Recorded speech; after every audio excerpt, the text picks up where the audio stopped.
Was amazing. Hi. I am going to be streaming just some art today. Very chill progress, I would say.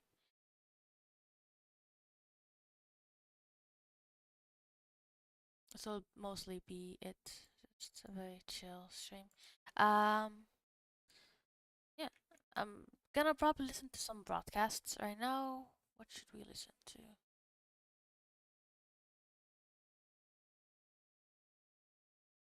We could watch this video by hold on. Your everyday theorist. Okay, let's do that.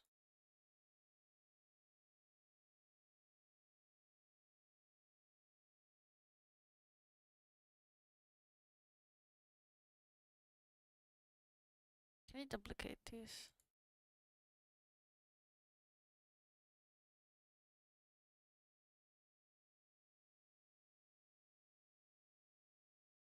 Laminated SSL. Okay.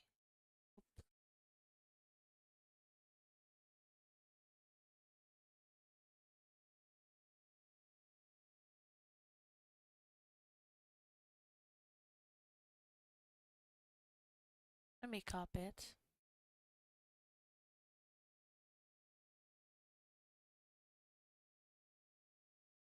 There we go.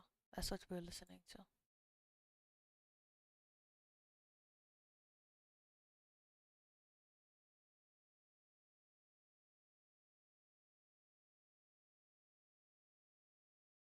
Let's go.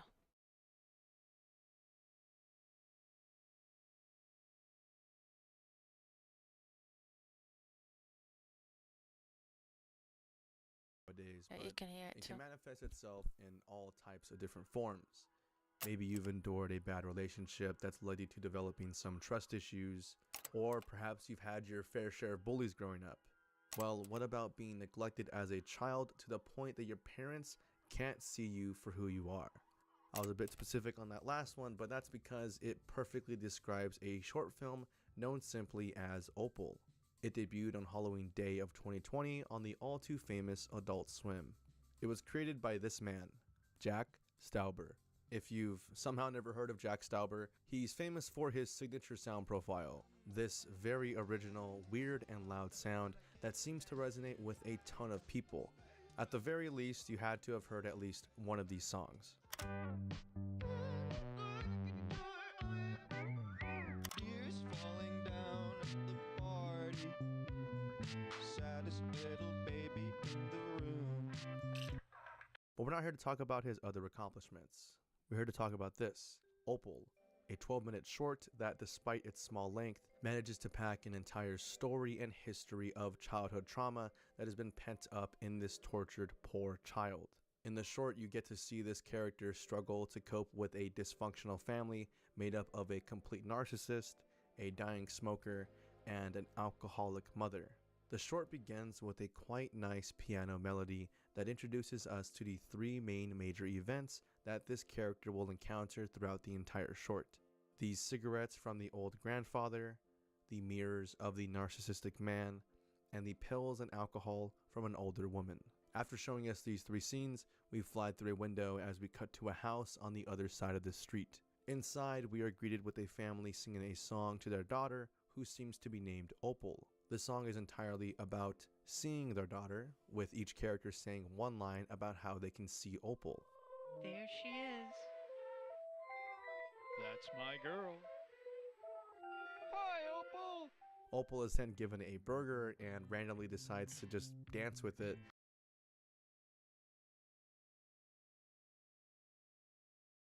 Super stupid.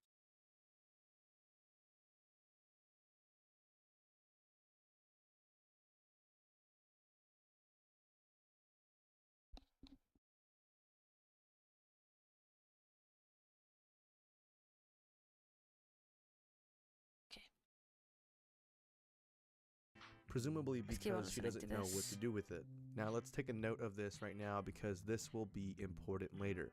Opal's attention is then directed across the street as we see a darker, creepier looking house, which her parents then interrupt with a quick lyric about not worrying about the house across the street. Don't mind the house across the street, Opal. It's not where your attention ought to be, Opal. Opal is sent to bed early but decides to sneak out and see what's up with the house across the street. Opal's attention is brought to the upstairs of the home with a beautiful piece of music playing that can only be described as unsettling yet heavenly.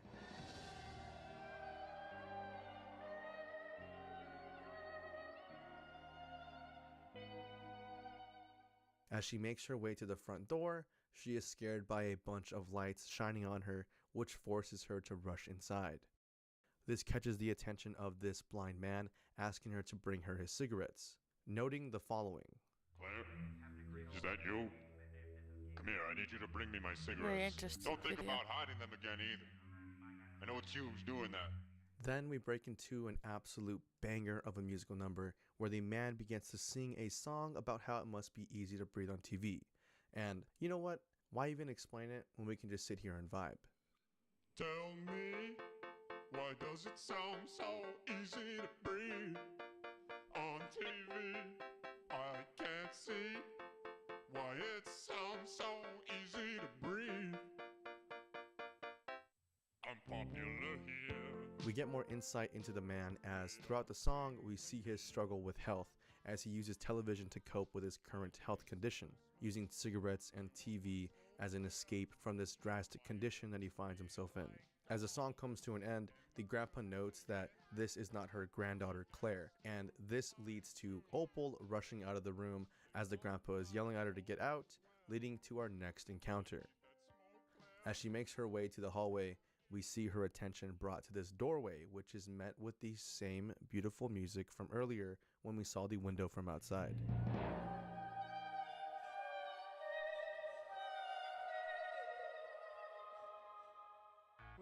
Just then, she is interrupted by this man in a room full of mirrors, who begins talking entirely about himself. This entire scene, the man basically has a conversation with himself, never allowing the kid to even get a single word in, moving so fast from point to point, comparing himself to the kid, even insulting her ankles and saying that he's glad he doesn't have them. Making themselves. I actually look really good in that. Glad I don't have your ankles though. Nothing against them. Never mind. Sorry, my brain. Fix it. I often find myself. It's kind of unsettling how the music jumps from scary suspense to airy and cheerful within seconds of each other, which I will come to talk about later. Just as this convo is coming to an end, he cuts to a musical number about his personal insecurities and overt narcissism. You wanna know why I get so worked up? I'll just tell you. They turn me down, now I live my nightmare. Gotta be seen by someone out there. Now I sit here in reflection chamber, fixing myself so that all can see. With tons of references to how beautiful and godly his skin is, noting that life is just a costume away.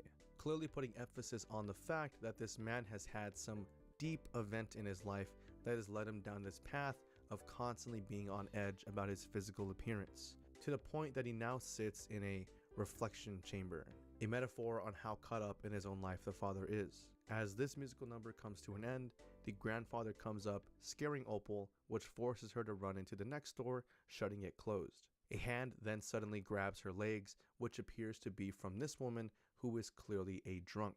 The older woman begins stating how terrible she feels, telling Opal that women like her and Opal just survive. Feel terrible for all the things. I feel terrible.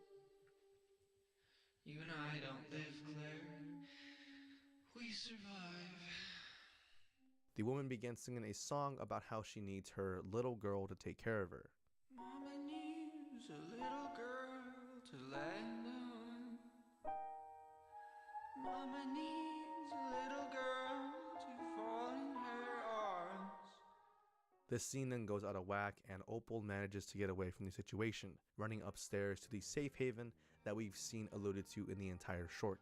She finally gets upstairs to this room and locks the door by pushing a chair up against it. It's during this scene that the viewer is then hit with the realization that Opal isn't actually the name of this character. Her name is actually Claire, Claire being the name that everyone in the household has been calling her by.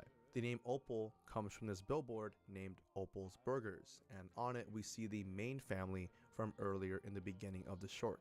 A manic realization begins to set into Opal after she has to come to terms with the fact that she has a real family that is completely unlike the fake family from earlier. Amidst all of this pain and suffering, she manages to tuck her head into her lap and force her mind to escape the reality that she's in, with her fake family singing to her, presumably calming her down. We then zoom out of her fantasy, seeing that it's all in her head, as the family in the real house needlessly bangs on her door, wanting attention from her.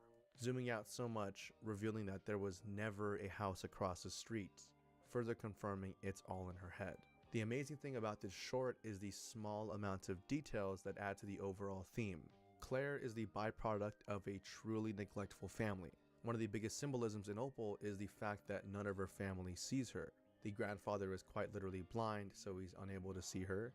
The mirror man, which is her father, is so caught up in his own life that any small sliver of a chance at seeing his daughter is met with him readjusting his mirrors, which I took literally and figuratively, with the adjusting of the mirrors possibly referencing to how adults will reinforce their priorities and leave the kids at the bottom of that list.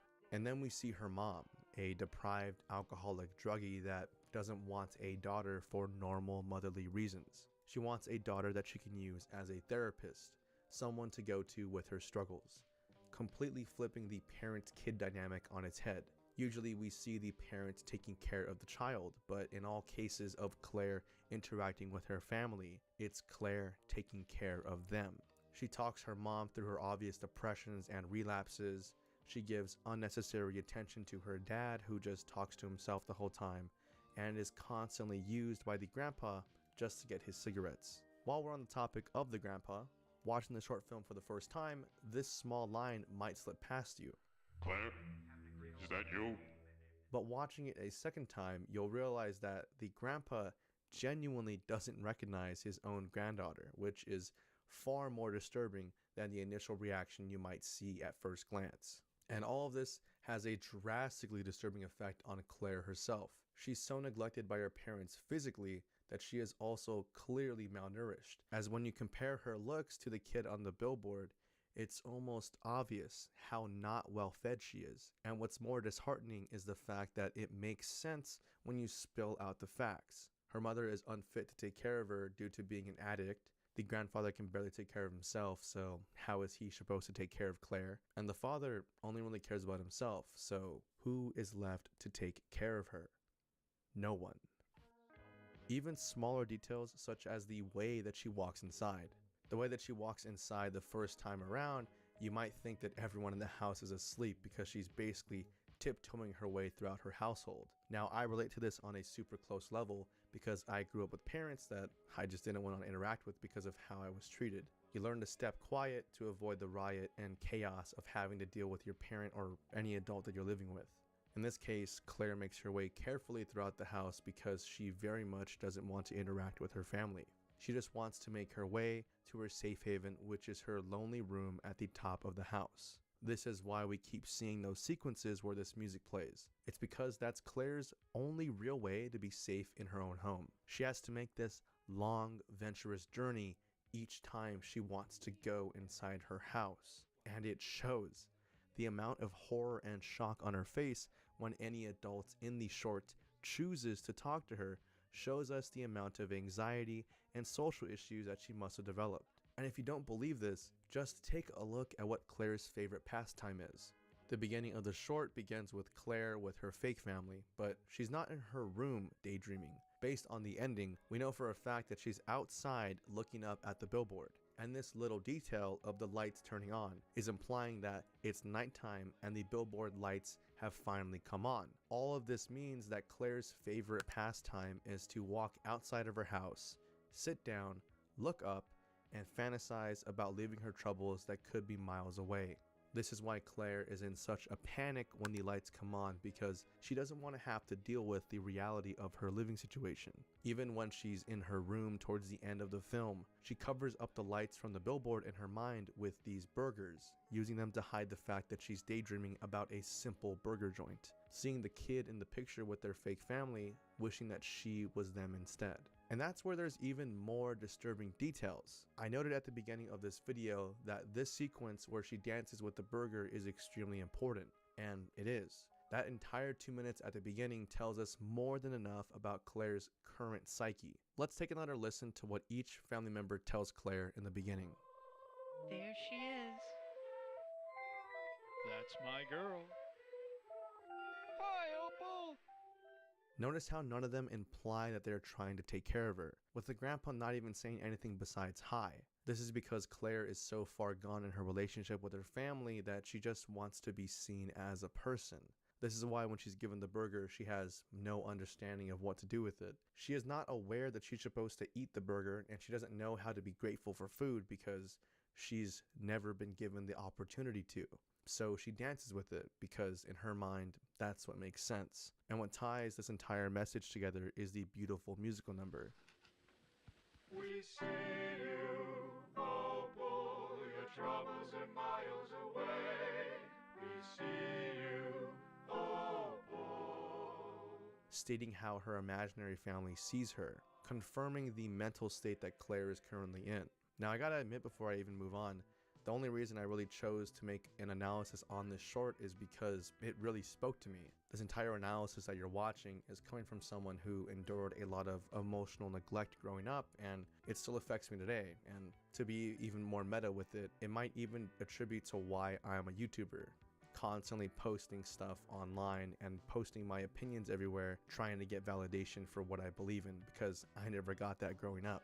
And that's honestly what I found really disturbing about this entire short, is just how incredibly relatable it can be. If you're someone that lives in a household similar to this, or has a parent that's similar to one of Claire's adult family members, then you'll be able to relate to a lot of what this short offers. Even tiny things like the mom not admitting fault. Earlier she says this line.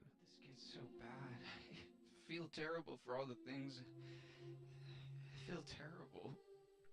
Notice that she stutters. She's about to admit fault, saying that she feels terrible for what she's done, but she stops herself. Because people that are like this, people that cause their own problems and cause their own emotional turmoil, never accept responsibility. Instead, they choose to blame other people for their problems, and what's even scarier is that it can come in all types of different shapes and forms. For example, you might have people like the dad, who genuinely on the surface, if you really listen to what he's saying, he's not a terrible person.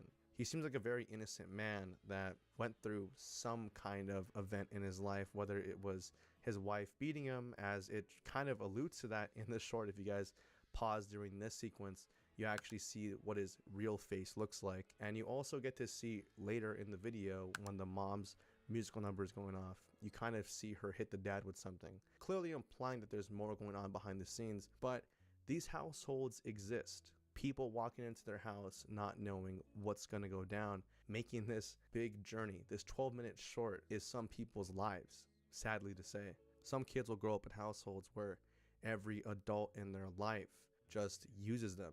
And that's what the entire last sequence showcases. We see Claire is the pills of the mom. We see that Claire is literally the mirror that the dad looks in. And we see that Claire replaces the eyeballs of the grandpa. Every single adult in her house is using her for their own personal gain, leaving her with nothing left to give, feeling like she's not even her own person. And the only way for her to escape her reality is to literally walk across the street and stare at a photo of another family, wishing that she was them. And that is the disturbing effect of child neglect. It's alright. Okay, let's look at something maybe else.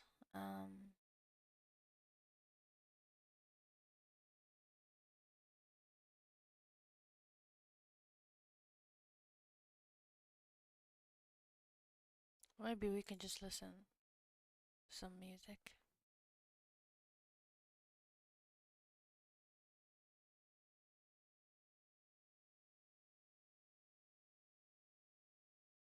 I mean, Connor made a video. We can watch it together.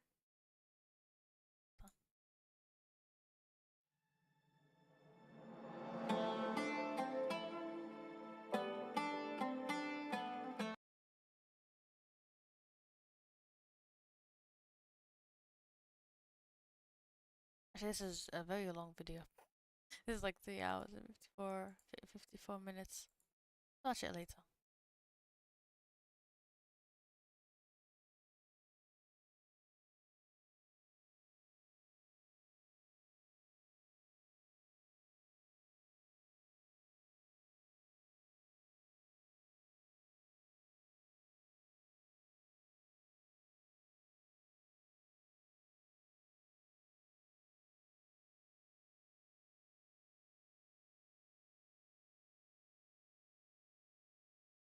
Yes, we can watch this. This video is about obsession by viewrs. Okay, let's do that. I've never been able to care about things a normal amount when it comes to. Let's share it. Hello, there it is. So you can watch it with me, kind of. I mean, I cannot put it on top of the thing. But here is fine, I think. I believe so. It's fine. Interests, either I go full throttle for months or it goes dormant in a day. And then if I come face to face with a problem, either I ignore it entirely or I ruminate until I cry. And I've always identified this behavior as obsession, but I realize the word obsession is a vast concept, and so for a while now I've been struggling to wrap my brain around it. Would you say you've been obsessed? I see the irony. Keep a moving. Well, I've been doing a lot of research, but the problem is the word means so many different things to so many different people, and there are a lot of words that have similar meanings, and so it all just overlaps into this big, overwhelming monster. You'll never understand me, bitch! But in my investigations, I recently figured out that the reason for so much of my confusion surrounding obsession is due to the fact that there are two different definitions of the word. Mr. Merriam-Webster Dictionary says that to obsess means to hold one's attention to an extreme degree, which fits under what I like to call everyday obsessions. But Mr. Oxford says that an obsession is continual and intrusive and to a troubling extent, which I refer to as troubling obsessions. And troubling obsessions are a facet of obsession that people just don't talk about very much, like it's some kind of secret. Well, not me! I'll yap all day! But first, I just want to lay it on real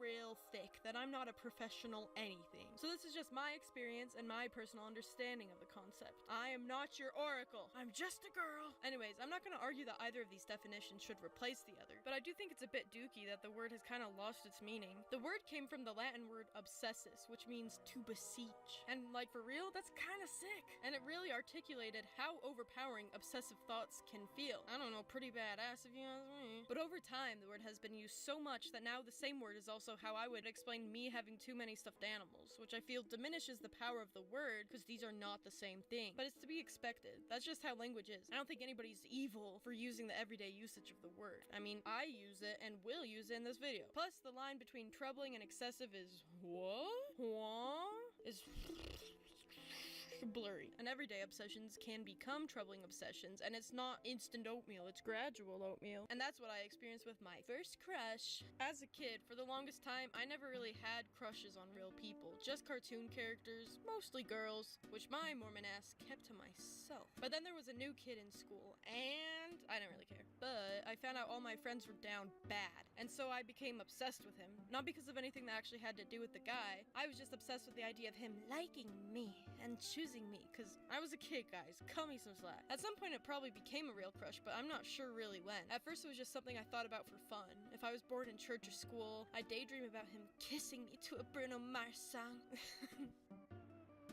It slowly became all I would think about. It became a coping mechanism. If I had something in my life I was unhappy with, I would make up a way that it would all be solved by him liking me. My friends are being mean to me? Well, they'll all be so jealous and think I'm so cool when boy likes me back. My parents give me too many chores? Well, one day when boy likes me back, my parents are gonna realize how special and cool I am and will give me special treatment. Delusional. Well, I'm not gonna talk too much shit about my cringe-ass baby self, because I feel like a lot of people experience this to some degree, even as adults. And it's not always about romantic interests either. For a lot of people, that missing thing they think will solve their life is money.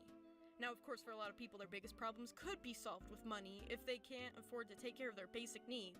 But we live in a society that is structured around money being viewed as above all else, which is a whole nother thing.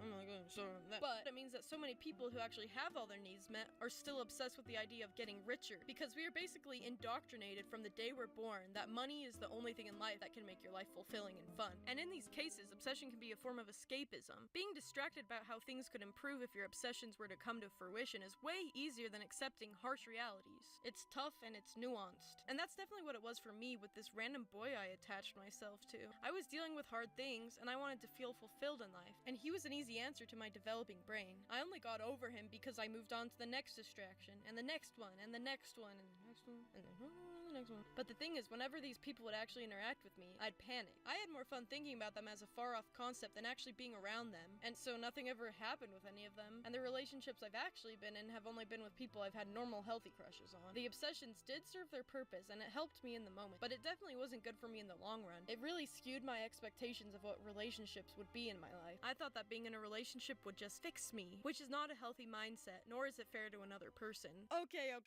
Time out. I just want to stop for a second and tell you that I actually ended up cutting the whole next section out of my video for a reason that's actually quite funny. So I'm just gonna be transparent real quick. I was diagnosed with anxiety as a kid, but over the years that anxiety has gotten so bad that I've wondered if it was OCD. And so I had this whole section about my experiences with what I think are OCD symptoms, but I have since ruminated about the whole section to the point where I don't want to include it anymore. I once again see the irony, but now I accept it. I had this whole thing about how I feel like I have it under control now, even though I can't afford to get diagnosed or get treatment because I'm poor. But I did have it under control when I wrote the whole thing. But funny thing, in the time period I've been making this video, some stuff has happened that has triggered these symptoms worse than I've ever had before. And they have now gotten to a point that I can no longer pretend that they are under control. I am genuinely afraid I manifested this by working on this video. I have been sufficiently humbled. Guys, it was bad. I'm doing better, but like, I don't want that again. And so what I'm hoping is someday I can revisit this topic again after I've gotten help, so I can talk about my experiences from a better place. So I'm not gonna pretend like I know jack from shit. And since I originally scripted a whole section about how important treatment is, I'm gonna stop pretending like I'm the exception to that. But I promised you guys at the beginning of this video that I would talk about troubling obsessions, and I still want to. See, the reason I'm making this video is because I was so frustrated about how hard it was for me to learn about obsession. And so I'm hoping this video can be a shortcut for some of you guys, so you don't have to go through what I did figuring it out. And what I wish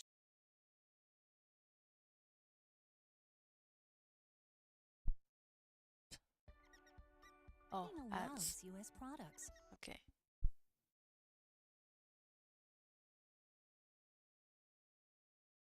but they are not available or expensive.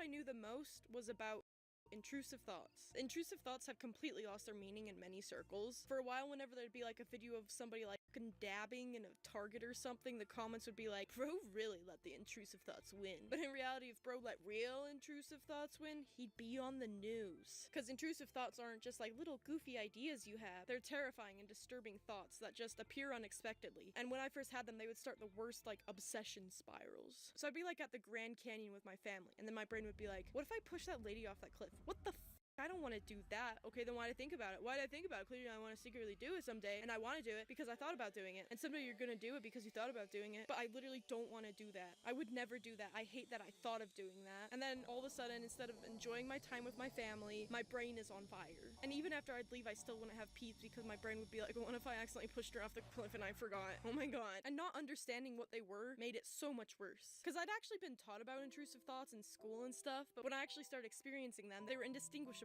from my normal thoughts to me, and so I didn't recognize them as intrusive. It's like if I learned what a dog was from a picture of a golden retriever, so I was like, yeah, I know what dogs are, but then I was living with a Pomeranian. I like your dog. That's a dog? And so I thought there was something extremely wrong with me, and that I was the only one who had thoughts like this. But once I finally recognized what they were, it was like I was being kissed by a sexy angel. So now when I touch a surface and my brain is like, you just got 12 diseases. 3 of them will kill you. I can be like, okay, drama. Or when I I'm driving and my brain sees a crowd of people and is like, what if you hit them? What if you hit them? What if you hit them? What if you hit them? I can be like, no thanks, edgelord, I'm getting a burger. But I will say, no matter what my obsessions would be diagnosed as, they're horrible to experience. It's terrifying to feel like you can't control your own brain. And while sometimes I can push out the intrusive thoughts, sometimes I can't, and they latch onto the big obsession monster in my mind. And once he's awake, I can't always stop him. He will convince me that the worst things I can imagine are going to happen just because I thought of them. I can even know that it's irrational, but logic doesn't stop him. I won't be able to sleep because it almost feels like if I think about it hard enough, I will find a way out. But there is no way out. I can literally overstimulate myself with distractions and it still won't stop. Obsessions can be life-ruining. It's easy to hate yourself if you're experiencing them because they go against your beliefs. And it can be every second of every day, creeping into every aspect of your life. Some people have it worse than most of us can even imagine. It can be debilitating, and that's why treatment is so important. And so is being aware of the people around you and what they're going through. So if you think you're experiencing some version of this, it's okay and it's good to get help. And I promise I will do the same once I can. It doesn't always feel like it can get better, but it's worth it to keep trying, because it can. I spend so much time obsessing about all the horrible things that could just randomly happen, but I have to remind myself that there's an equal chance that something randomly good will happen. And also I'd say it's worth mentioning that while troubling obsessions are obviously always bad, pretty much, there are everyday obsessions that can be harmless or even good for you. Like, what if you're obsessed with following a routine where you shower once a day and brush your teeth twice a day, and you take good care of yourself? You're obsessed with taking good care of yourself. That's awesome. Or what if I'm obsessed with Hobie Brown from the Spider-Verse, and seeing his art style inspired me to start a whole ass YouTube channel, and now it's my favorite thing ever that I do, and I have so much fun doing it. And also I became Spider-Man IRL because of it. So when it comes down to it, it's impossible to talk about obsessions like they're just one thing. They come in so many different forms, and everybody is bound to experience some version of them. And so it's worth it to figure out what obsession looks like to you in your life, and to assess whether or not it needs intervention. Because whatever kinds of obsessions you have, from good to bad to really bad, you are not the only one.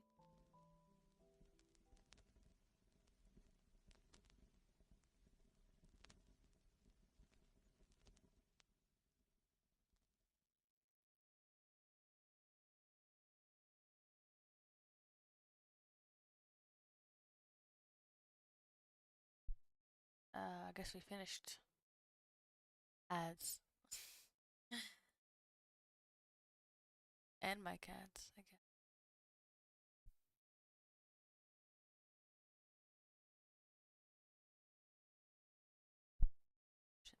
This. It's by MV Perry. And again. مصنوع من الحليب الطازج.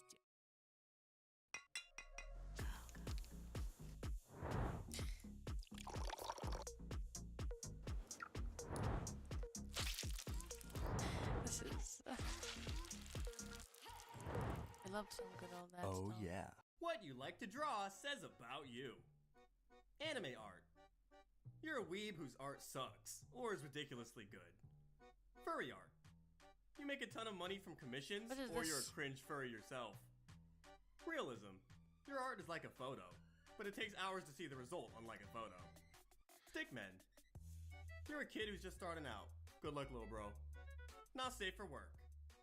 Your art is loved by tons of pervs online, but at what cost? Without a reference. It's You're gonna so be. creative that it gets you into trouble. With a reference. You're very technical, but you're good at what you do. Tracing. You're a kid who doesn't know any better, but the people of the internet threaten to kill you for it. So now you know. Webcomics.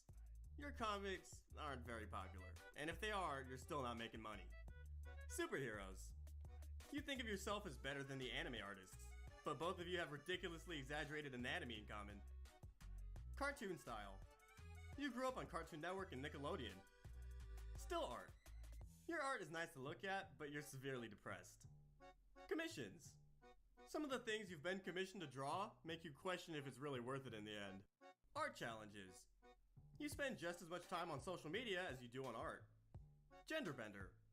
It's kinda weird, but come on, who hasn't wondered what characters would look like if they were the other gender?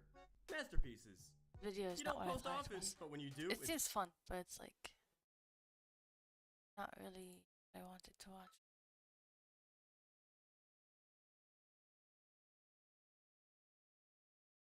Huh. Cats are acting like cats.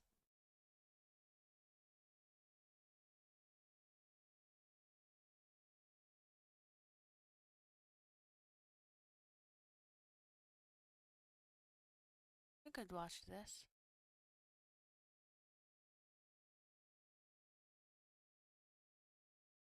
Hey everybody, it's Lavender Town.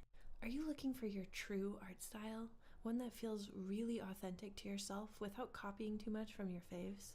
It may feel like an endless or daunting task, but today I'm going to take you through a simple step-by-step technique that at least will get you on the right track.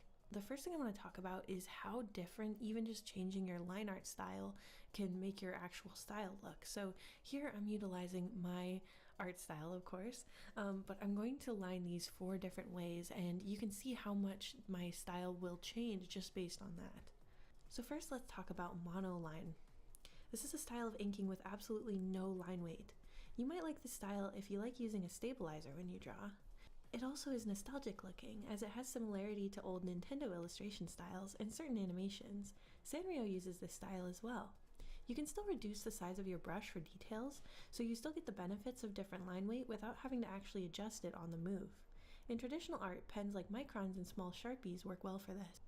The benefits to this type of line art style are that it's easy to color, it's super clear, but some of the cons are that you are a little limited in the amount of detail you can put in because you are stuck with a relatively stable amount of line weight, and you need to be quite precise. Shifting a mono line even slightly in the wrong place will make a very noticeable kind of difference in the art because it is so clean. So mistakes can be a little bit more punishing in this art style, but if you're somebody who really likes spending a lot of time on your line art and not as much on your coloring, or if you love using the fill bucket tool, this is going to be the easiest line art style to use the fill bucket tool with, and again, it also has that old nostalgic vibe. So the next line art style I want to talk about is the pencil scratch style. This is kind of like the inking method you might use if you don't want it to actually look like you're inking, if you just want it to look like a sort of refined pencil sketch. And this is really great if you have super shaky hands. Also, if you're using a digital art program to make your art, this can be a really, really fun way to make it look like it was still drawn on paper, and it also just reminds people that someone is hand drawing this art. I feel like the average person is not going to think that like a computer magically made this, so it has that sense of authenticity that some people really love.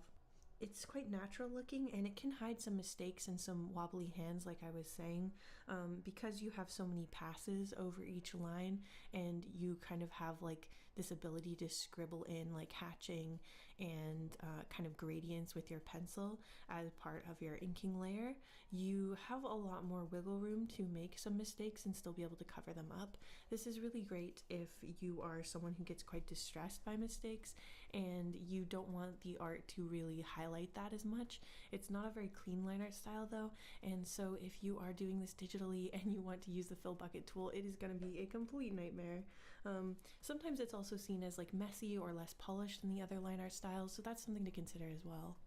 But there are many different pieces of art and even games and stuff where this style is used. Slay the Princess is a good example of this, where the final product is actually a pencil. So it's definitely something that can work in professional projects. So if this is something you prefer, don't let its like so-called unfinishedness hold you back.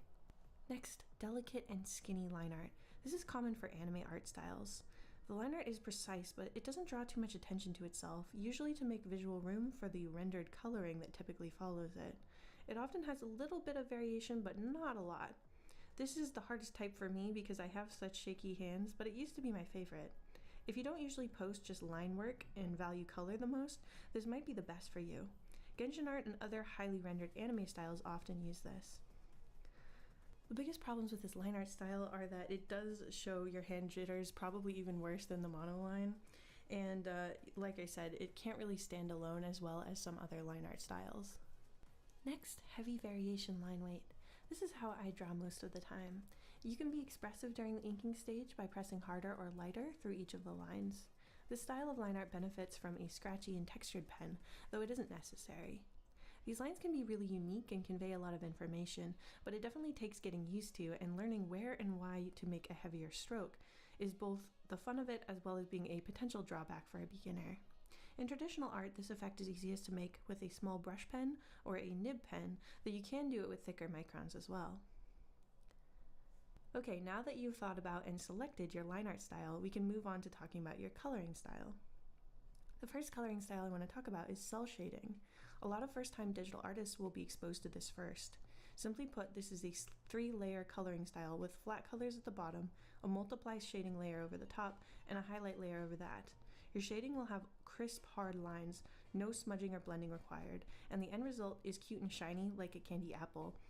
This also has a very nostalgic look. It prints really well because there's not like a bunch of gray area type blending, so it can look quite crisp, and you can do this style quite easily even in like a vector program, so that can be really beneficial. The opposite of this is the painterly coloring style. This is all about soft blendy colors, light and shading will usually be more natural, and you'll use a fluffier and more complicated color palette. You can make it a little messier and clean up as you go, and how many layers you use are more up to you. You can even use just one coloring layer if you're brave. Blend out the edges of your highlights and shading and use textures all over the flat areas to make it feel more painty and natural. And of course, between these two, there's a million different ways that you can paint or color. These are kind of like the extreme ends of the spectrum, especially with digital coloring. But when it comes to selecting your color palettes and like how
I just noticed that the audio was you muted. normally do, but just This is in what I different was placement. listening to.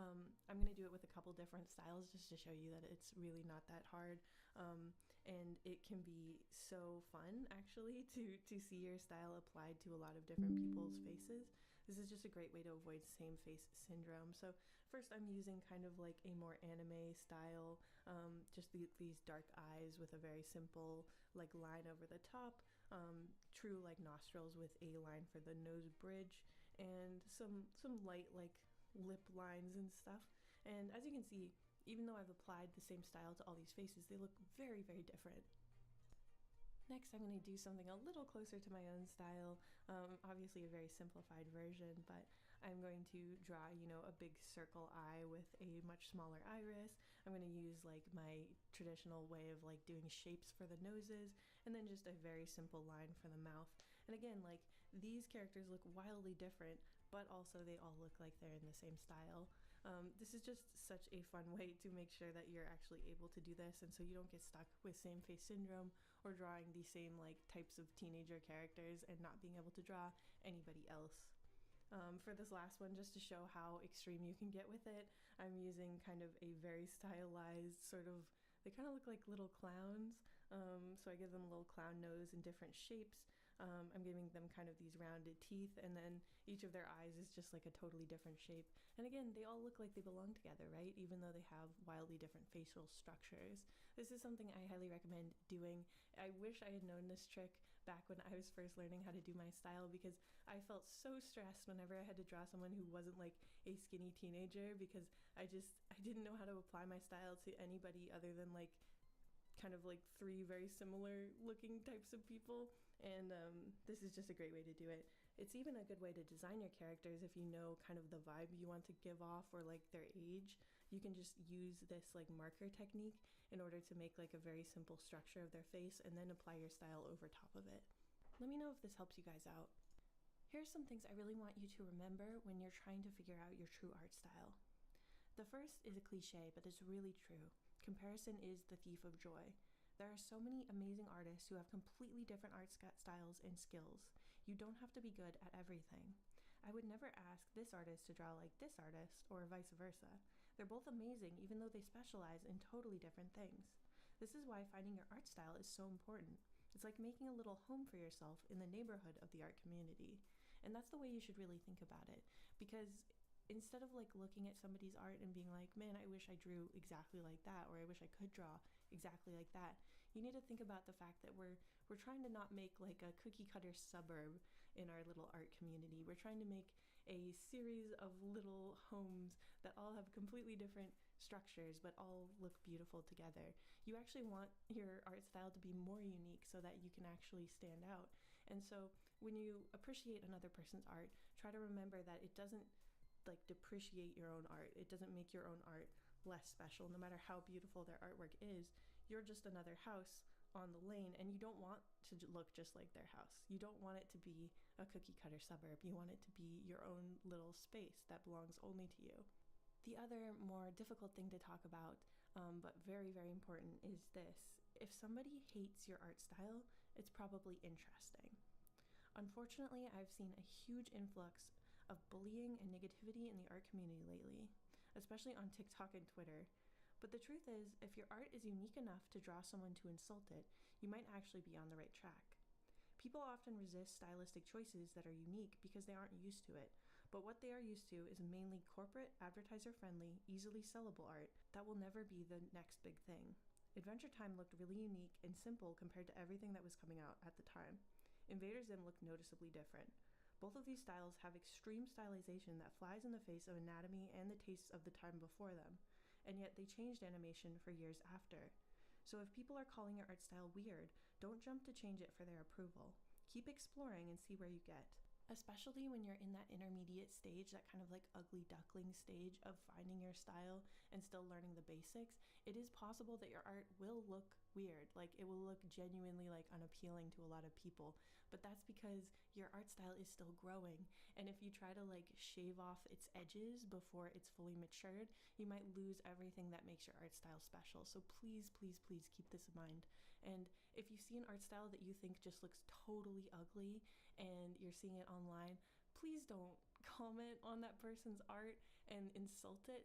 That's so weird. Like that's such a weird, like nasty behavior. Like legitimately, I don't understand why that's considered acceptable. I see it on TikTok all the time. Like someone will post a piece of art where, you know, the facial anatomy is like really wild and really different, and people will dunk on it as if this person has like done something wrong or deserves to be like canceled. That person, first of all, is just putting their art out there for free. You know, they're not asking for anything in return for it. So to like take essentially something that's a gift and like spit on it is so cruel. And secondly, a lot of these artists are still learning, and so they don't really need this level of criticism. Like the bullying and the mockery is just, it's not cool, and we don't need to be doing that in the art community. I do really want to say that in general, your art style is going to develop naturally as you learn how to draw. It's going to be filled with the things that are completely unique to you that you can't even see yet, or things that you think are like bad mistakes that are actually becoming part of your style. I know that it's kind of like a meme that beginner artists will be like, oh, it's just my style in response to criticisms. And while that is definitely true, I also think that sometimes your style does come out of the things that you struggle with. It's kind of like a beautiful transformation over time to see the things that you struggled so much with becoming the thing that makes your art special. In my case, of course, it's the jitteriness of my hands. I've had lots of compliments over the way that I do my line art and the jitteriness, but at first that was something I was desperately trying to stamp out. And who knows, like maybe the thing that you're most insecure about is going to be the thing that people really notice and remember about your art. You want to fill it up with things that inspire you without copying too directly. I recommend building a mood board of all your biggest inspirations, not just to keep them in mind, but also to make sure that you're not leaning too close to any of them in particular. You can check at a glance how your art is looking compared to your biggest inspirations. And if it's leaning too close, don't panic. That's very normal. But just know that as you continue to develop, it will eventually move away and become its own thing. So in summary, make sure that you're not trying too hard to match other artists that you like. Make your own home for yourself in the art community. Make sure to check your style against various different structures of faces so that you don't feel trapped by your art style. Think about line art and coloring as separate pieces of your style and experiment with them to make sure that you have found the one that you actually like the best. And lastly, make sure to be kind to yourself and ignore people who are being overly critical. I know there's a huge push for young artists to humble themselves and take all criticism and respond to it immediately and just endure whatever cruelties that people say, but at the end of the day, it's your art. It belongs to you, and if what you're doing makes you happy, then you should keep doing it. Nobody is hurt by you having a weird art style, so don't let them treat you badly because of that. I hope you guys have a wonderful time finding your true art style, and I will see you in the next one. Thank you so much to my wonderful patrons, including Colorful Ambition. Okay, that's good enough for now. I mean, I just wanna, I guess, draw a little bit. I haven't really drawn much like this. This is just color theory, I would say. So I'm trying to learn how to do colors.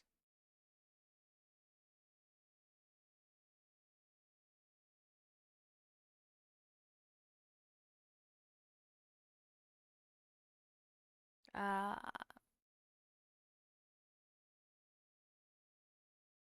oh, I didn't know the voice was low.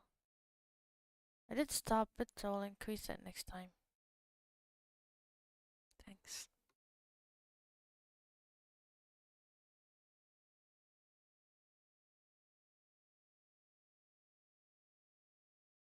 So yeah, I never tried doing this before. Hopefully it works. I mean, this is basically a step into learning animation. Might not seem like it, but it is.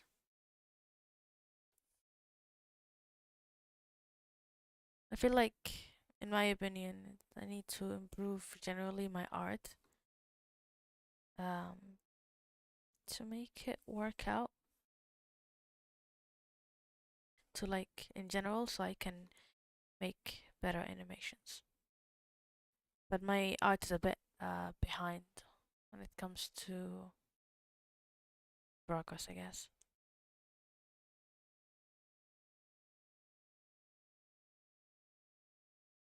It's kind of hard to draw an egg. So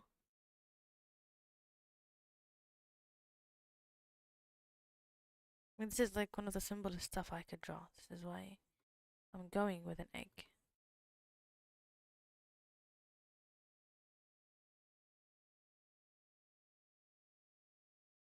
I'm mostly studying colors, so I should not focus on adding the details, even though it's like the easier thing for me. Thanks. I guess it does look the same shape. Does need more work. I'm just trying to learn how to pick colors. This is very similar.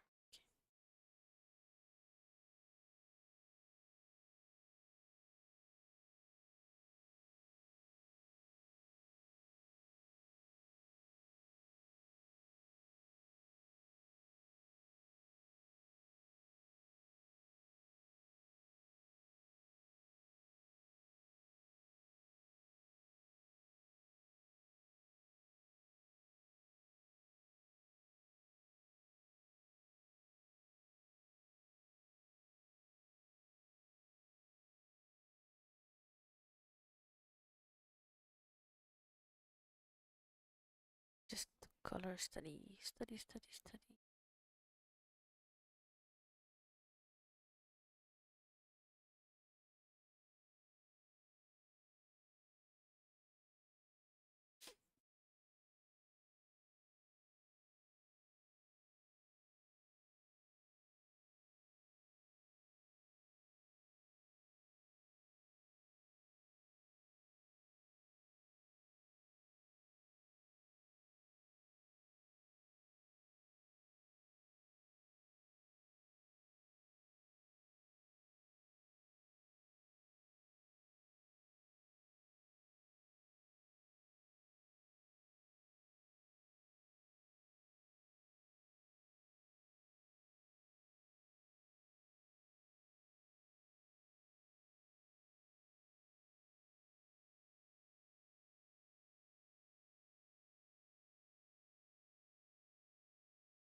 I'm just trying to get the color right without trying too hard.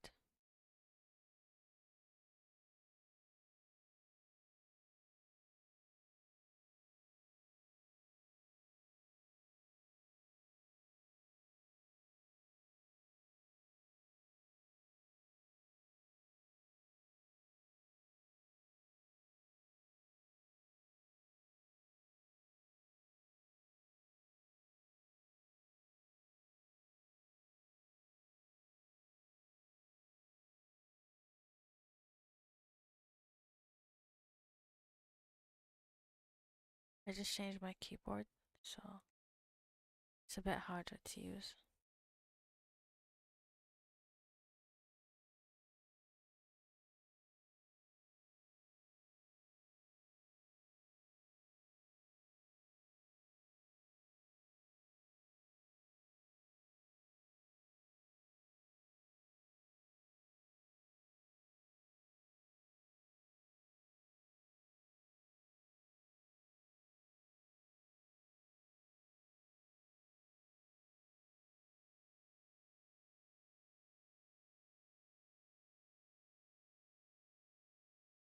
I think we got the colors kind of right, but the fading not fully.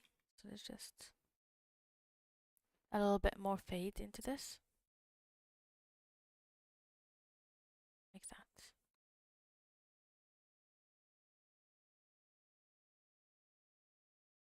I'm right now just doing a color study. We just finished an anatomy study.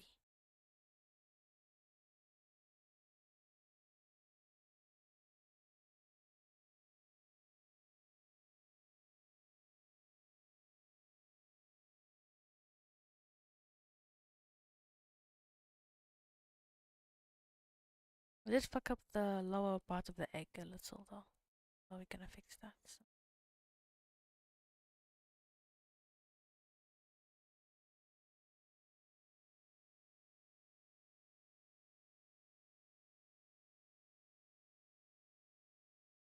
The lower part of the egg is kind of like similar to the, hold on, top part. Oh god, top part. But a little bit less colorful because it's hidden after like a white liquid. So not this, not colorful. Maybe more like orange, reddish. Okay, let's try this again. So this color, you're making it look realistic. Yeah, I am. Because it's mostly because I'm trying to learn how to. No, it doesn't have to be fully realistic. I just it has to be like very well colored. Because I'm trying to learn color theory, how things work. This has just a little bit of white. So this should be it. It's too bright. So this is maybe more like.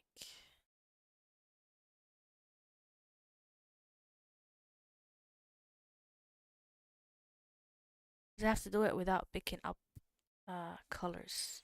I have to do it like, yep, that's the most accurate, I would say. I have to do it just from trial and error, basically.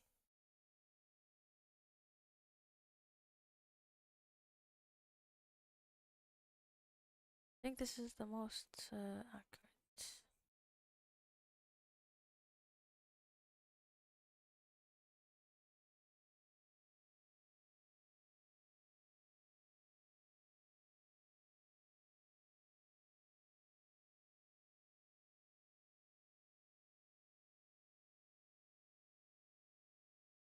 And the whites are not fully white.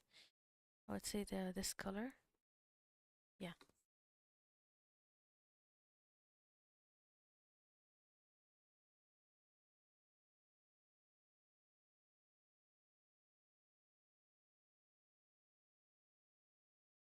It's smaller than that.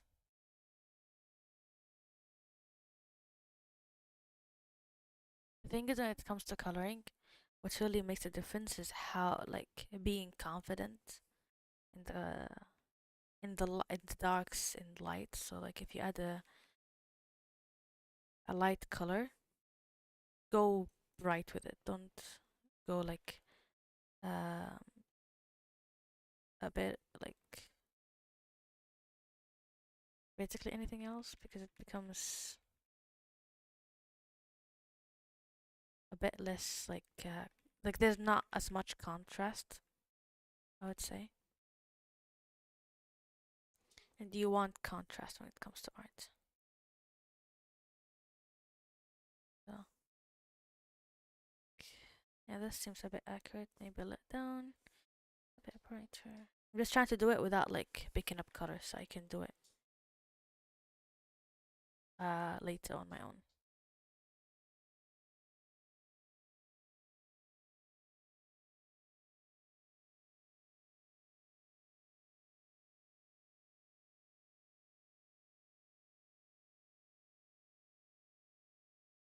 I could be louder. Okay, hold on. Is this better?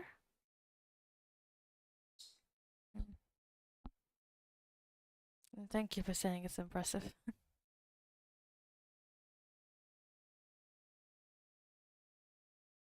It's just a study after all.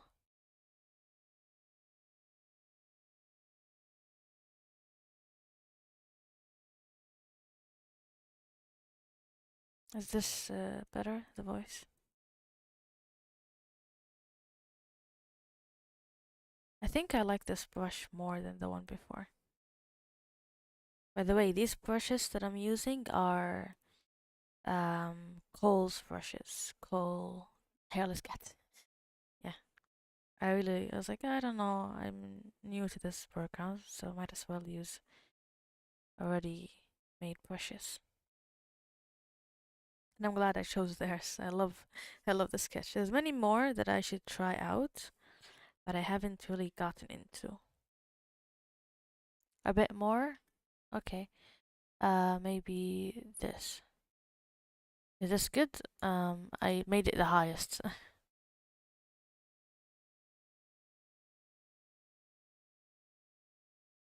I think this would be better. So there's some reflective light here. Yeah, like.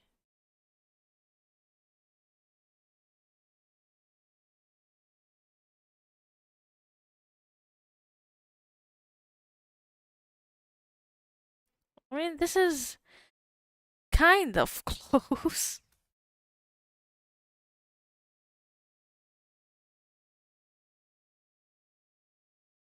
Mm-hmm.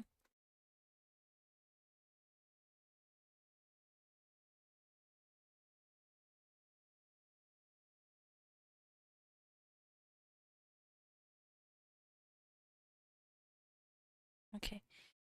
Thing is, the yolk has a shadow. It's kind of like a yellowish shadow because of the egg yolk. So we'll go with something maybe like this. Let's test it out. Does this look at? Nope, a bit darker. Maybe like this.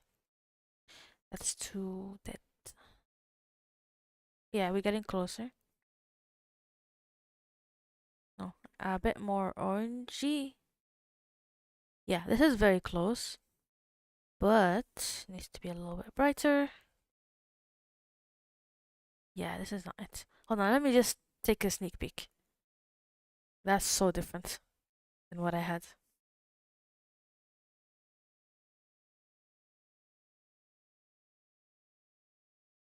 Kind of like grayish in the grand scheme of things. But it doesn't look grayish, it looks yellowish. That's interesting.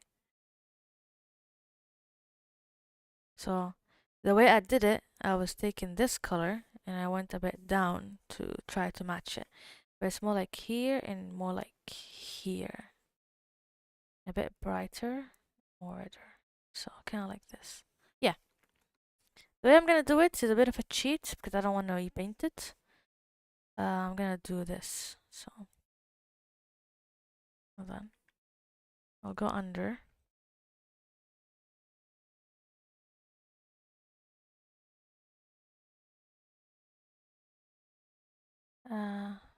Thank you for saying it looks amazing.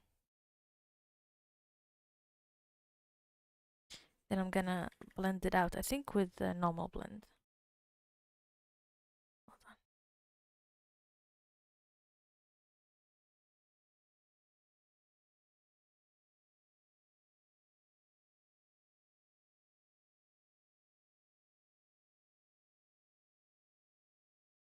hold on. I actually don't like this blender. I like this one most, honestly. This has more control over what I blend and what I don't.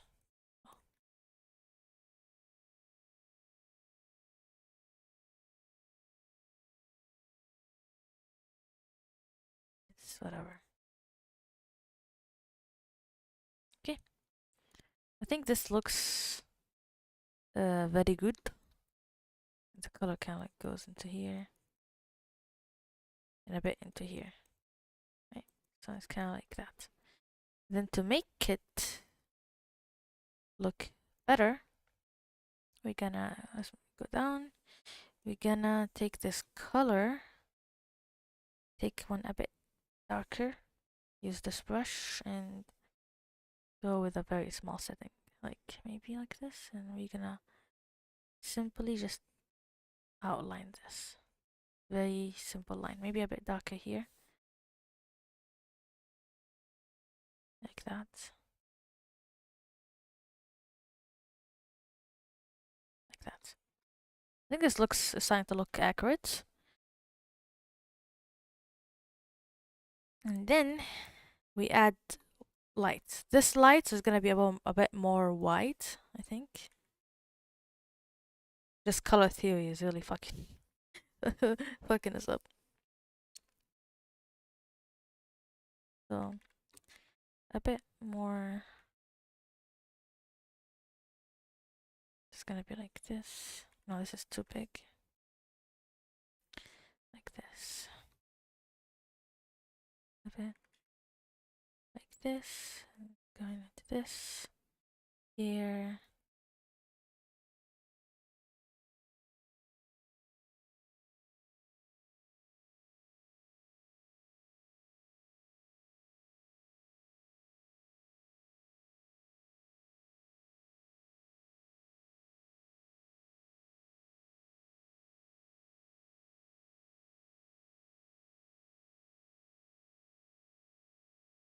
Yeah, like that. Now we just have to add the, so like if we take this reference, it's gonna be a bit different because this is like more on a white background. This is already has a background which is this color. It kind of makes it look a bit different. Which one is the real one or the one you're drawing? The egg yolk is starting to look realistic, I guess, but just like, you know. Thinking of taking this and adding these small lines to make it look more realistic, because reflections have like these small lines like that. I'm not sure if this helped, but I think it did. Okay, and then here where the egg whites are, it's gonna be small white line going around the thing, just to make it look more like egg whites. I think this helps. And yes.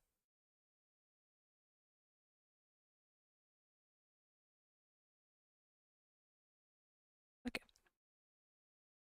And then we're going to do the egg whites here, but because the background is different, so this has white background and this has like a yellowish background, it's gonna look different. So basically it's gonna be like this.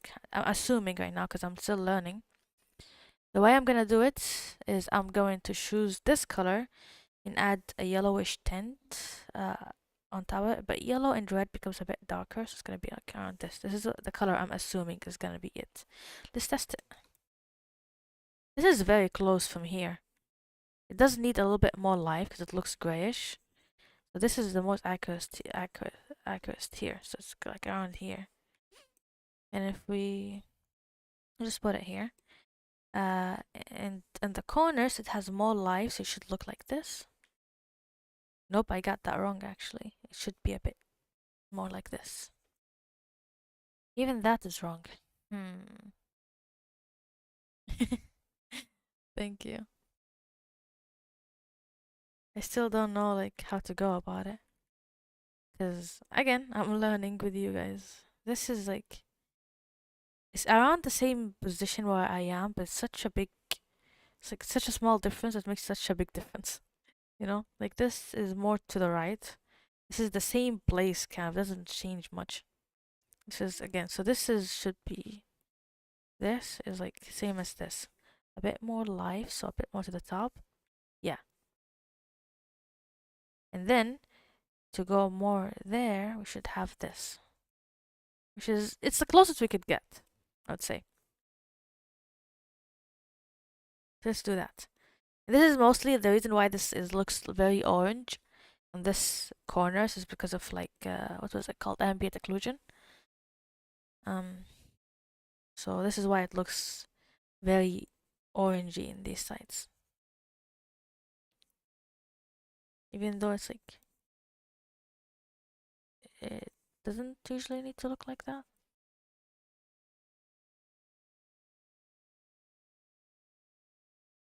So I'm gonna add this to the sides first, get it in.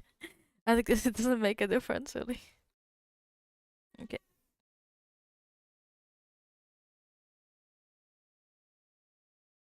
I'm gonna get the basics because this is much brighter than the color here. You see, like if you do this, oh god, this looks so different. Color theory, yeah. So basically, this is good, but it keeps on fading away to a brighter color. So if we do this and we add these to the side, mix it together, it should look fine. Hopefully. And the reason why this looks weird is because this is supposed to be more like this. Because it is a reflection, but it's like, I'm just trying not to pick colors because I could just pick the colors from there, but that doesn't teach me much. That's like getting the colors done myself.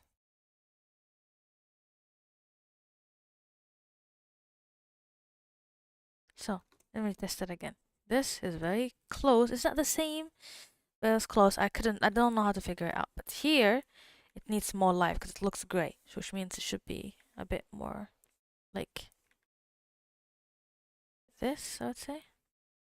It's like getting close, but it's like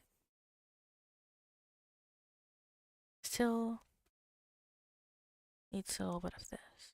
Yeah, this is the closest, I would say. It just needs a little bit to the left, hopefully. Yeah, look. This is getting so close. Sorry, I was happy about that. And here we go. This should go here. I think the egg looks more circular and I made it look less circular, so just add a little bit of egg yellow here, which will fade into the picture. Just a little bit. This is too big of a brush to fade it.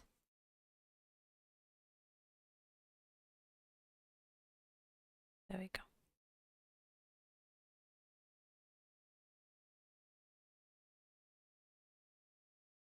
Want to test out something? Okay. That's testing out done.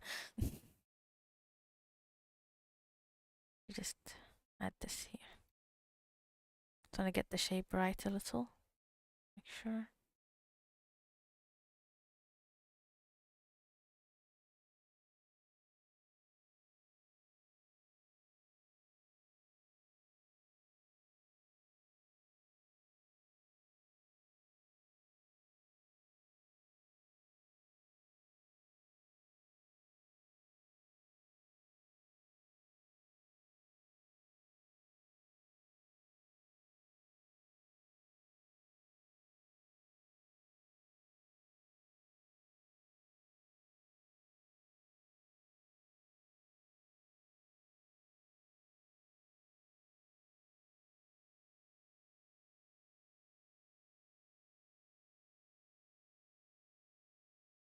Probably just don't hear my heavy breathing while I focus. That's probably what's happening here.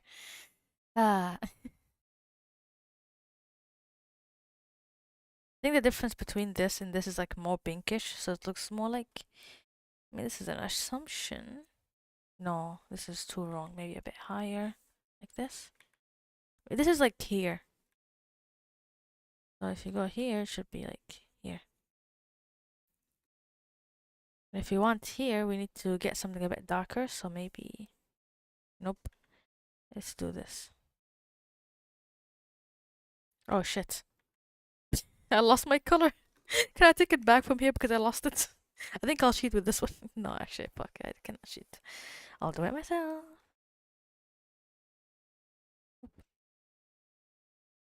No, there's not breathing sounds.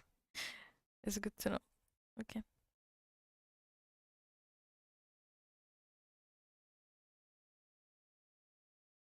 It's mostly because I got the egg yolk color wrong, I would say. So it's mostly like,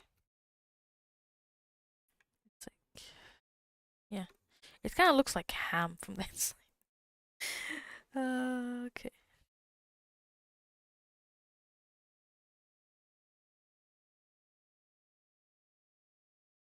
I'm just putting in the basic colors and then I will mix them together. I think it will work after it, but I just need to get all the colors that I'm gonna mix in.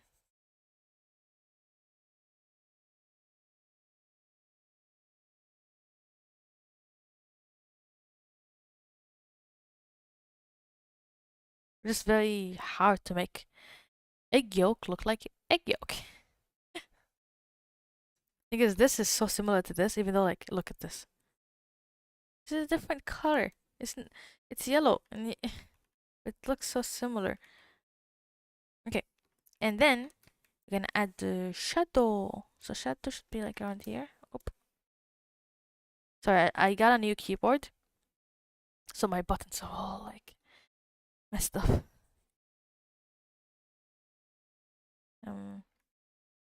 Just testing it out. Should be around this. Yeah, kind of. It's like it's not the closest. It's not the right, like the most right color, but it's like the closest.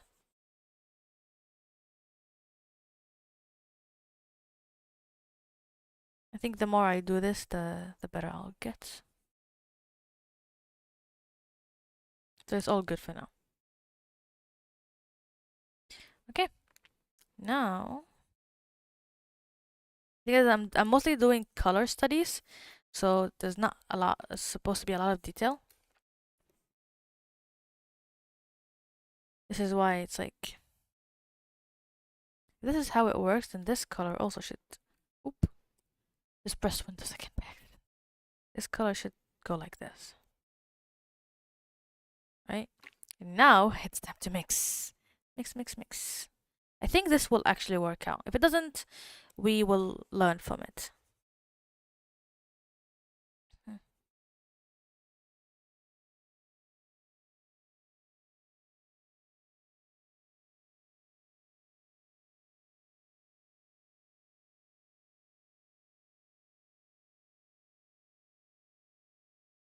Because we want, for this side, we need to get like a gradient shadow, because that's how it looks like. Like a little gradient.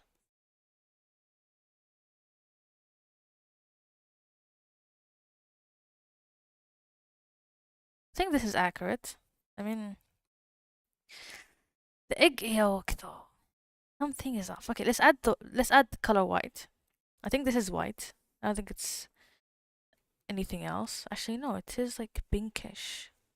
It's more like around this, I'm assuming. Yeah, that's very accurate. Actually, no, a bit more pinkish.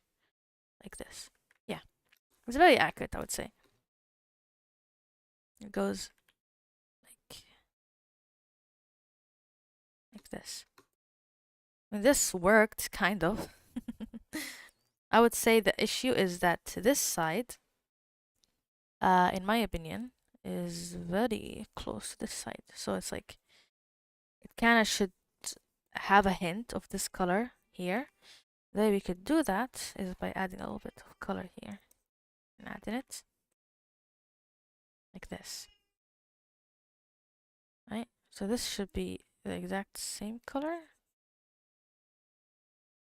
On a lighter version. Yeah. Then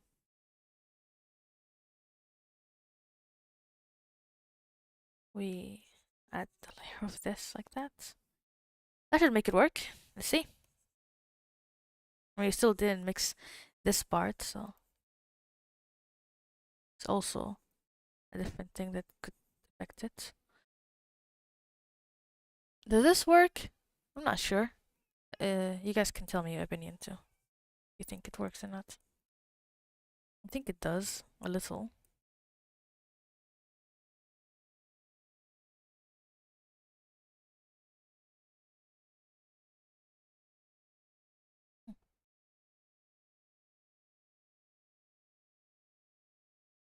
I want to mix it a bit more well. Just a little bit here, because it's more of like a gradient shadow. So I think this will add it. No, I like it more like this actually. Very artistic style. I'll just add this color a bit more like this and around here.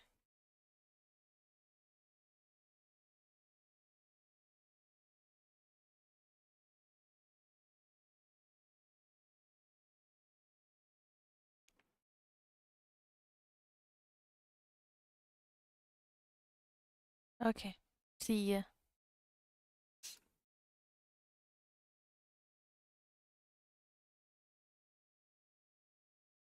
I think something interesting about liquids is that they do cast a shadow and sometimes we forget. So in places where there's no light, it's actually the opposite. It should be dark like this. I'll use this to trade this because it's easier. Now like that. Notice something also. Here it's like this.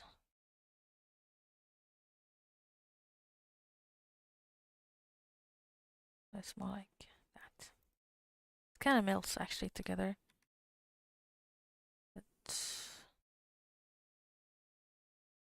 a bit more on the white side here. That. I think this works well.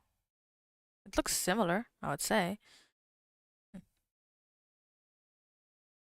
Does like very red parts, kind of like around this color, right? Yeah, that's interesting. It should be around. This is the same color too.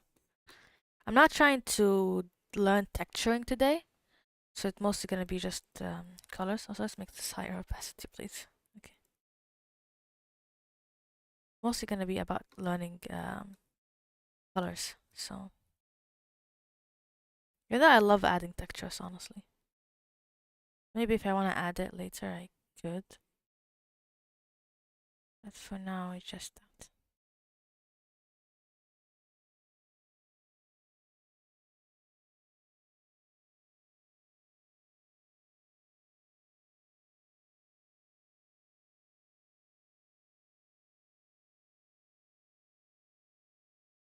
Let's test this out. So this has ambient occlusion. This is very close on this color, just a little bit brighter, so kind of like that. Yeah. And then it kind of goes into the white color. Here is like the same, and then it goes around the corner like into a whiter undertone. So it would be more like this. Hold on.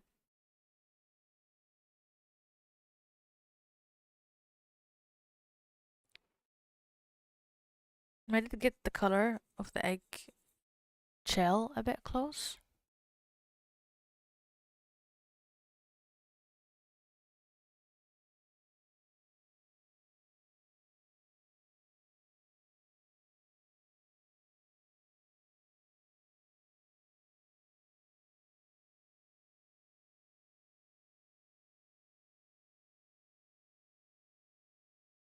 Like this.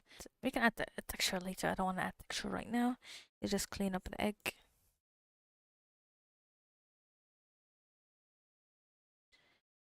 Add this here.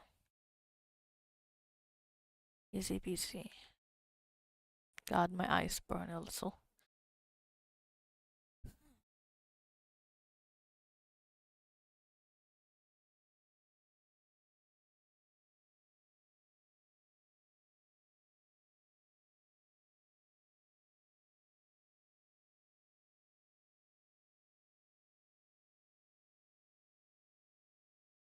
Kind of like this, I would say. I do want to do it also by hand. Add more of this.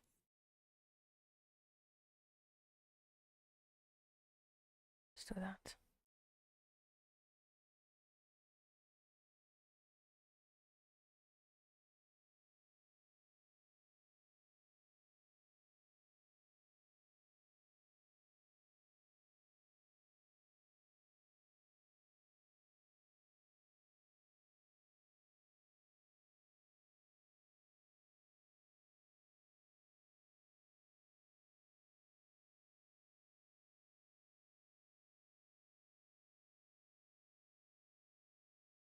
Why is my cat? Why are my cats meowing? Okay. What do you want? Okay. This kinda is. I mean, from far away, it looks like an egg. It doesn't look similar. It's not the texture. It's like. Let's try this out. I know I'm not supposed to use colors. I just want to see the difference. Let's have like a different color from the top and a different color from the bottom, and the color in the middle. So the color at the top and at the bottom is more similar to this, the one I already used, which we will mix into the other parts. Kind of like this, I would say. It looks more like the egg.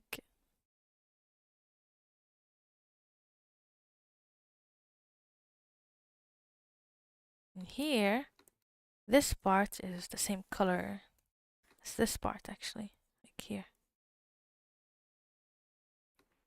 And it kind of goes into a darker color later. Oh. Yeah, I'm also, I have alpha lock on. I forgot.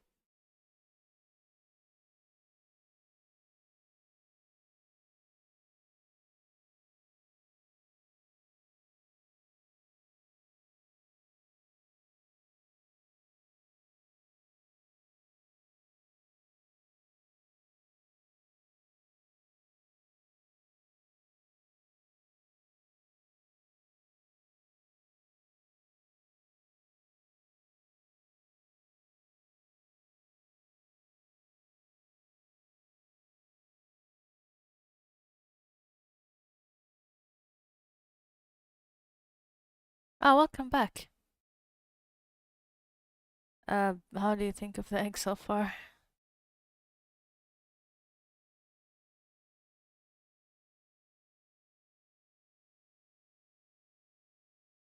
Just trying to get the colors right.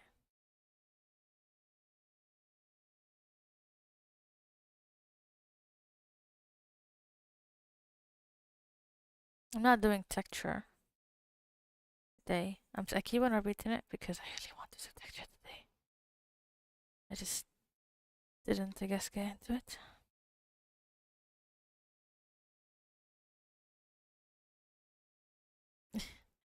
I wouldn't say it's a masterpiece.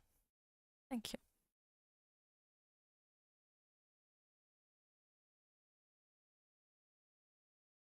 Like, I just hope that this kind of transfers into my other work. Because, like, I'm usually very chill at doing realistic, and this is like I'm not trying very. I mean, I'm trying. I'm just trying to have fun, honestly, with this one. I could try a bit harder and get it a bit more realistic with adding texture and actually using the right colors. But I feel like if I spend too much time, I'm not gonna be able to learn as much because the more I draw, the more I learn. And spending a very long time on the same piece, I don't think it will help much with that.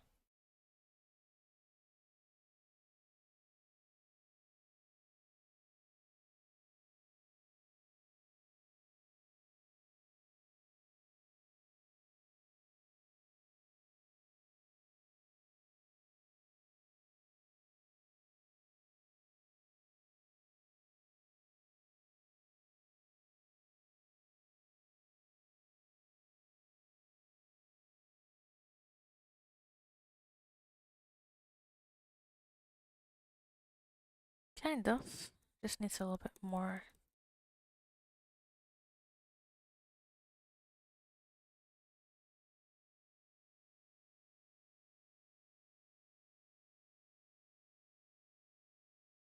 A lot of artists like add different colors when they shade from like one place to another. And I know it works very well. It's like when you shade this, you add a little bit of like red here. This is not red. Oh my god, color theory is really.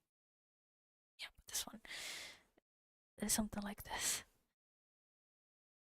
They mix it in, like to add more color, but it's like it doesn't really show now because I didn't do it the right way. I mean, from far away, it looks.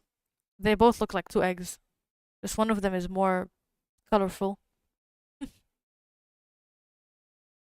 It does look like eggs from far away. That worked, I guess.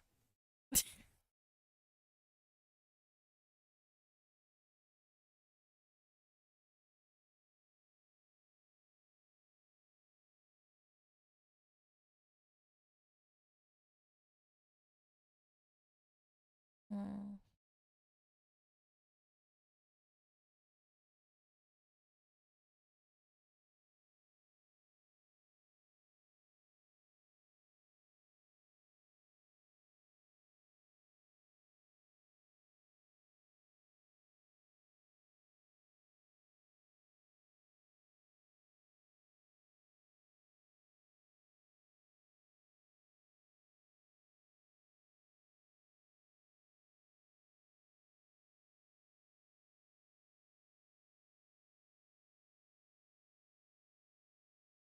God, I keep pressing the wrong button.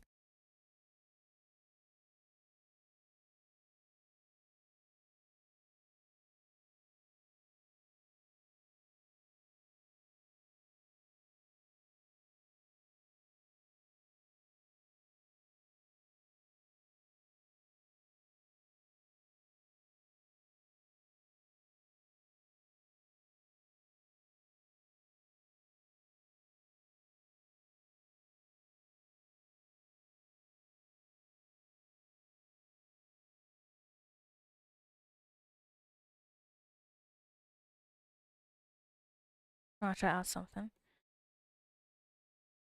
See if it works or not.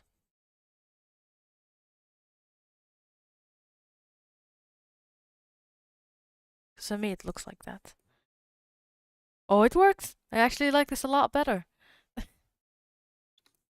Really worked. Okay.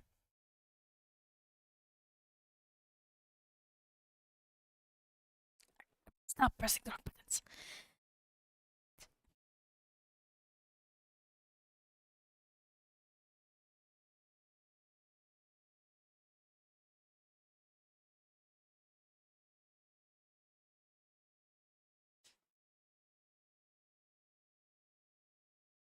There we go. I think I would expect like there's a darker color around here than the usual one. So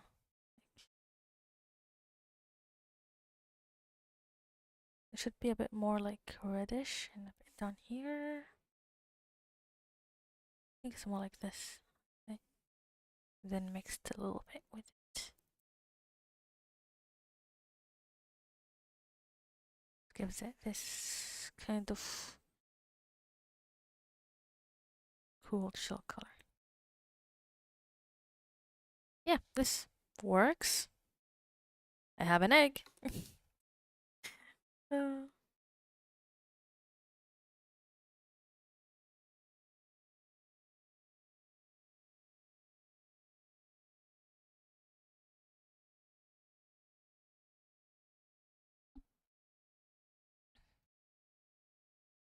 There's also like a bit more darkness here. That fades into this part, kind of. It just makes it well.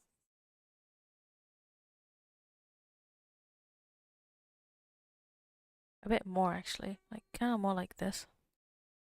Like, and then there's a darker version we're gonna add on top. Stop it! Don't worry about the cut. She wants to go explore the world. Get out of my room. I'm like, I'm keeping you safe. I feel guilty.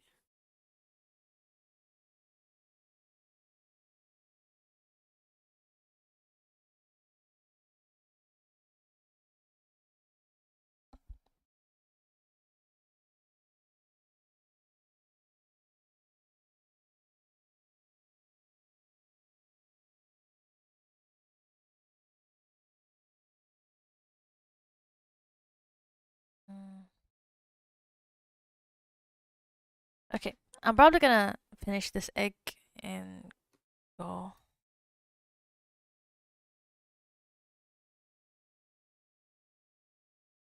I don't really want to add texture and stuff.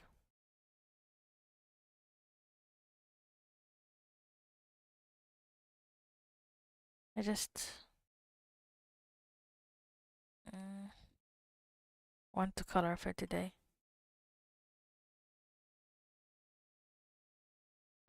See, if you see like this list here, this is what we're studying. I'm supposed to finish all of them in one day, but you know, it's a lot of stuff to study. So I studied anatomy yesterday and today, and I'm studying now color study. I'm doing a color study. And then I'm gonna do expressions in like a little, very short animation, just like a test animation. And then from there, we're gonna keep on practicing, hopefully,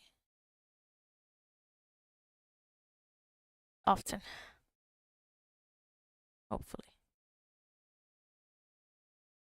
Also, it's just. Hold on.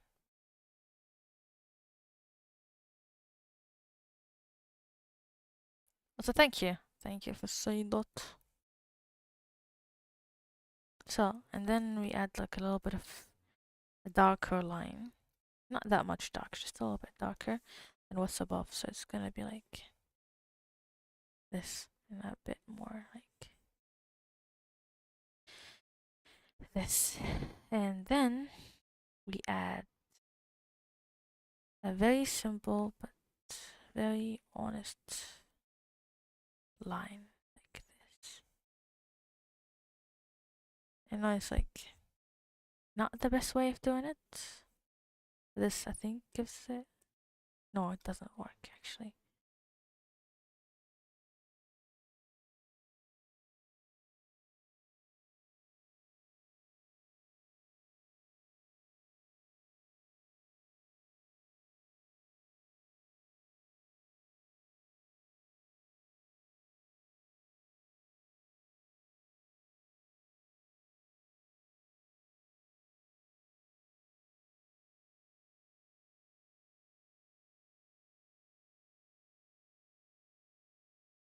I just mix this very fast. There we go. I think this is very egg-like. Let me save. I didn't save yet. I'm gonna keep on doing different art practices. But this looks a lot like an egg. So, yeah. I could add a little bit of texture. Like, I think if I was gonna add texture, it would be most likely like just a little dots, because I don't want to go too much into it. Because I feel like with texture, I got it covered, kind of. Just mostly like with texture, just add time, or like you know how some things light up in color, and you add that to your piece. But this is just gonna add enough like detail to make it look more realistic, but not do too much time. You know, mostly just little dots all over these to make it look like eggs. Yeah. Even from the inside, but I feel like if I was gonna add textures here, because I'm doing this after the fact of coloring, I'd add it more like just very simple stuff like this.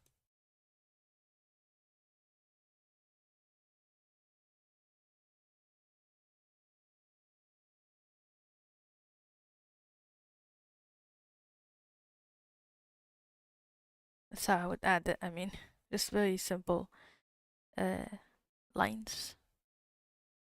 Yeah, I feel like this is mostly an egg. I like adding textures. I feel like when you add textures, it gives so much life to the piece.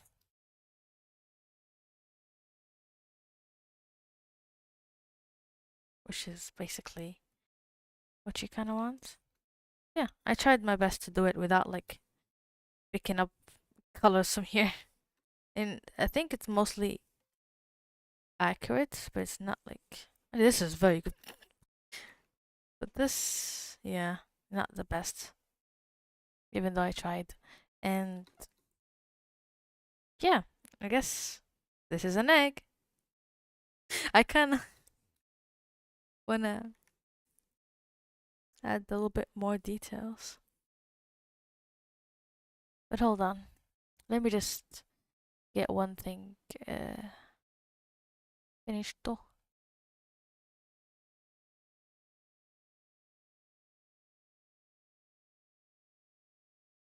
Okay. I am gonna leave now for today. I will probably I will stream when I can because a lot of things has been happening in the past few days. I mean, yeah. So this is mostly like right now I'm using it as like a way to get out of my head. So maybe I'll talk about it later. But for now, I will see you guys in the next stream. I don't know when it's gonna happen, but probably soon because again, I'm using this as a way to get out of my head. And you know how us people with ADHD use work to get out of our head, which is not work, just entertainment, I guess. But yeah, this is the product.